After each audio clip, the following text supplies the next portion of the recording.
Recent గా ఒక YouTube ఇంటర్వ్యూలో రాజశేఖర్ అనేసి ఆయన ఒక కాస్మెటిక్ సర్జన్, చాలా ఫేమస్ ఆయన యాక్చువల్ హైదరాబాద్ లో.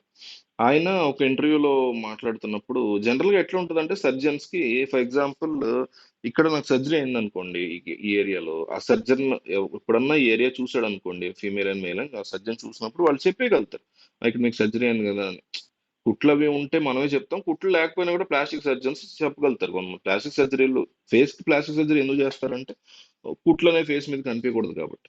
సో అందులో భాగంగా ఆయన కొన్ని ఫొటోస్ చూసినప్పుడు ఆ, దుల్కర్ సల్మాన్ ముక్కు గురించి కానీ, లేకపోతే ప్రియ మన దీపికా పడుకోని గురించి సంబంధించిన ఫొటోస్ ఇవన్నీ చూసినప్పుడు చెప్పాడు. అట్లాగే అల్లు అర్జున్ ముక్కుకు సంబంధించినటువంటి ఇది కూడా చూసినప్పుడు చెప్పాడు, అవును ఈయనకి సర్జరీ జరిగింది, లిప్స్ కానీ ముక్కు కానీ జరిగింది అన్నట్టు అనిపిస్తుంది అనేసి ఆయన చెప్పడం జరిగింది. దాని గురించి అల్లు అర్జున్ ఫ్యాన్స్ చాలా దాని గురించి హడావుడి, దాని గురించి కోప్పడడం ఆయన మీద, ఆయన ట్రోల్ చేయడం, లేకపోతే వేరే ఫ్యాన్స్, ప్రభాస్ ఫ్యాన్స్, లేకపోతే మహేష్ బాబు ఫ్యాన్స్, పవన్ కళ్యాణ్ ఫ్యాన్స్, ఇక మిగతా ఫ్యాన్స్ ఉంటారు, ఎన్టీఆర్ ఫ్యాన్స్, రామ్ చరణ్ ఫ్యాన్స్, వీళ్ళందరూ కూడా అల్లు అర్జున్ ఫేస్ కి ఇదైంది అదైంది. ఇది చాలా బేసిక్, చాలా నార్మల్ థింగ్ అబ్బా ఇది. థర్డ్ వరల్డ్ కంట్రీస్ లో మీలాంటి నాలాంటి సామాన్యులు కూడా చేయించుకుంటారు ఇది.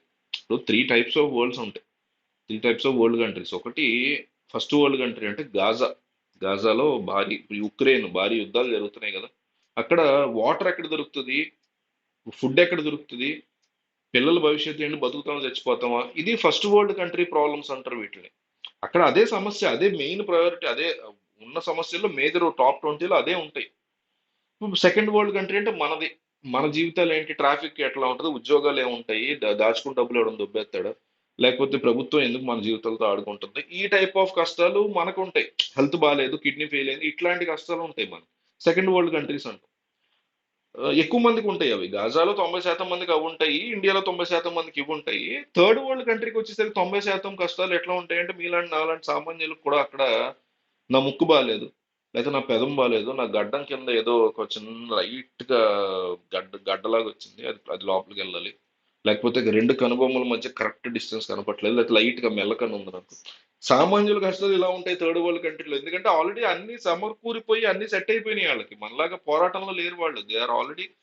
వాళ్ళ వాళ్ళ భవిష్యత్తు, ముందు తరాలు అన్ని కష్టపడి పనిచేసి భవిష్యత్ తరాల కోసం వాళ్ళ జీవితాలను బాగు చేసేసి మంచి వ్యవస్థ, మంచి రోడ్లు, అద్భుతమైనటువంటి అట్మాస్ఫియర్, ఎకానమీ, గ్లోబల్ వార్మింగ్ లేని పరిస్థితులు, ఇట్లా చాలా ఉంటాయి కొన్ని కంట్రీస్, థర్డ్ వరల్డ్ కంట్రీస్ అంటారు. వాళ్ళ కష్టాలన్నీ ఇవే ఉంటాయి. నా చెయ్యి ఇట్లా పెడుతున్నప్పుడు ఇక్కడ ఏదో మడం తేడాగా ఉంది, ఇది ఇది సర్జరీ చేయించుకోవాలని నేను అనుకుంటాను అనమాట. ఆ కంట్రీలో ఉంటే మీరు నేను మళ్ళాంటి సామాన్యులు, అట్లాంటి సిచ్యువేషన్స్ ఉండేదని థర్డ్ వరల్డ్ కంట్రీ అంటారు. 90% మందికి అవి ఉంటాయి కష్టాలు అక్కడ. అవే వాటికి వాళ్ళకి పెద్ద మ్యాటర్ అవే, కానీ మనకు అవి పెద్ద మ్యాటర్ కాదు. కానీ సినిమా వాళ్ళకి అవే కదా మ్యాటర్, వాళ్ళు స్క్రీన్ మీద కనపడాలి. నేను 90% మంది గురించి చెప్పా, అందుకే మిగతా 10% సినిమా వాళ్ళు వస్తారు, లేదా బాగా డబ్బున్న వాళ్ళు వస్తారు. ఇప్పుడు అంబానీ కొడుకు ఆ మధ్య తగ్గితే పెద్ద ఇండియా వైడ్ పెద్ద మ్యాటర్, ఆయన వెళ్ళి మోడీని కలిసాడు, ఇదంతా కూడా థర్డ్ వరల్డ్ కంట్రీలో ఉండాల్సిన వాళ్ళు ఇండియాలో సెకండ్ వరల్డ్ కంట్రీలో ఉంటున్నా కూడా బాగా బలిసిన వాళ్ళు కాబట్టి ఆ లిస్ట్ లోకి వస్తారు. మరి అంతంత కోటాను కోట్లు డబ్బు ఉంటే అంతే కదా. అట్లాగే ఇప్పుడు ఉండేటువంటి హీరోలందరూ, మీరు ప్రభాస్ కానీ, పవన్ కళ్యాణ్ కానీ, మహేష్ కానీ, అల్లు అర్జున్ కానీ, రామ్ చరణ్ కానీ, ఎన్టీఆర్ కానీ, వీళ్ళందరూ ఎవరు నెపోటిజంతో వచ్చినటువంటి హీరోలు కదా. ఒక అరవింద్ స్వామి కానీ, ఒక కమల్ హాసన్ కానీ, ఒక చిరంజీవి కానీ, ఒక రజనీ కానీ, వీళ్ళందరూ న్యాచురల్ గా వచ్చినటువంటి వాళ్ళు, హార్డ్ వర్క్ తో వచ్చినటువంటి వాళ్ళు. వాళ్ళు న్యాచురల్ గా వాళ్ళు ఎట్లా ఉంటే అట్లా యాక్సెప్ట్ చేస్తారు జనాలు వాళ్ళని. అట్లాగే వాళ్ళ ఫేసుల్లో ఏం తేడాలు లేవు, వాళ్ళు చాలా గొప్ప అందగాళ్ళని కాదు, ఎగ్జాంపుల్ చెప్తున్నా. అట్లా వాళ్ళు ఎట్లాగే వచ్చారు, అట్లాగే యాక్సెప్ట్ చేశారు, బండి నడిచింది, బానే ఉంది. కానీ మిగతా వాళ్ళు ఎంట్రీ ఇస్తున్న టైంలో రామ్ చరణ్ ఫేస్ ఎట్లా ఉండేది, ప్రభాస్ ఫేస్ ఎట్లా ఉండేది, అల్లు అర్జున్ ఎట్లా ఉండేది, ఎన్టీఆర్ ఎట్లా ఉండేది, లేకపోతే మహేష్ ఎట్లా, పవన్ కళ్యాణ్ ఎట్లా ఉండేది, వీటిలో వస్తున్నప్పుడు మిగతా వాళ్ళు ఆల్రెడీ నెపోటిజంతో వస్తున్నారు, వాళ్ళ ఫాదర్స్ వాళ్ళ బ్రదర్స్ ఆల్రెడీ సంపాదించి ఉన్నారు కాబట్టి వెళ్ళేటప్పుడు ఇంకాస్త బెటర్ అవుట్పుట్ తో తీసుకెళ్తే బాగుంటుంది కదా, నా కొడుకునో, నా అల్లుడినో, నా మనవడినో అనుకుంటారు కాబట్టి, అట్లా ఫ్యామిలీలో డిస్కషన్ ఉంటుంది కాబట్టి ఇలాంటి చిన్న చిన్న సర్జరీలు సహజం. లైపోసెక్షన్ చేయించుకున్న వాళ్ళు ఉన్నారు ఇండస్ట్రీలో. ఆర్తి అగర్వాల్ అయితే ఏకంగా లైపోసెక్షన్ చేయించుకున్నప్పుడు చేయించుకుంటూనే చచ్చిపోయింది మూడోసారి. అట్లా రేర్ కేసెస్ కూడా ఉంటాయి.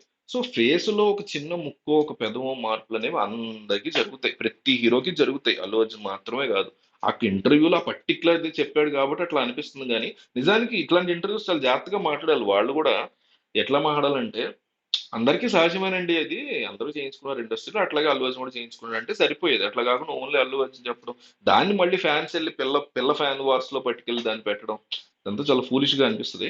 బట్ చాలా క్యాజువల్‌గా, చాలా నార్మల్‌గా జరిగేటువంటి సర్జరీస్ అవి. తప్పేమి గాదది.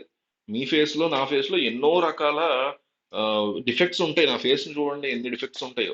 అదో కాస్మెటిక్ సర్జన్‌కే తెలుస్తది. ఇప్పుడు నా మీద చిన్న లైట్ ఏదో పడుతుంది కాబట్టి మీకిట్లా ఉంది. నేనే ఒక సినిమా యాక్టర్ లాగా కనిపిస్తే ఈడెవడ్రా బాబు అడుగు తినేవాడిలా ఉన్నాడనే ఫేస్ ఫీలింగ్ వస్తది. అట్లా అనుకోకుండా ఉండడం కోసం, అట్లాంటి బ్యాడ్ ఇంప్రెషన్ పడకుండా ఉండడం కోసం నేనే ఒక చిరంజీవి అల్లుడో, నేనే ఒక కృష్ణరాజుకు తమ్ముడు కొడుకో, నేనే ఒక రామారావు మనవడో అయితే నేను కూడా చేయించుకోవాలి. మీరైనా చేయించుకోవాలి. చాలా సామాన్యమైన జనరల్ గా జరిగేటువంటి ప్రాసెస్. దాని గురించి ఫ్యాన్స్ హర్ట్ అయిపోకర్లా, యాంటీ ఫ్యాన్స్ కూడా దాన్ని ట్రాల్ చేస్తున్నటువంటి విషయమే కాదు అది. Very natural thing. దీన్ని కూడా యాక్సెప్ట్ చేయలేక దాన్ని కూడా ట్రాల్స్ కి వాడుకుని, దానికి కూడా ఒక హీరోని తక్కువ చేసి, దానికి మళ్ళీ ఈ ఫ్యాన్స్ హర్ట్ అయ్యి వేరే హీరోని తక్కువ చేసి, వాళ్ళ ఫోటోలు పాతవి పట్టుకొచ్చి, ఏది దొరుకుతుందో దాని మీద రాత్రి పగలు కొట్టుకు సద్దామని తప్ప మన బతికిట్టు అయిపోయిందంట.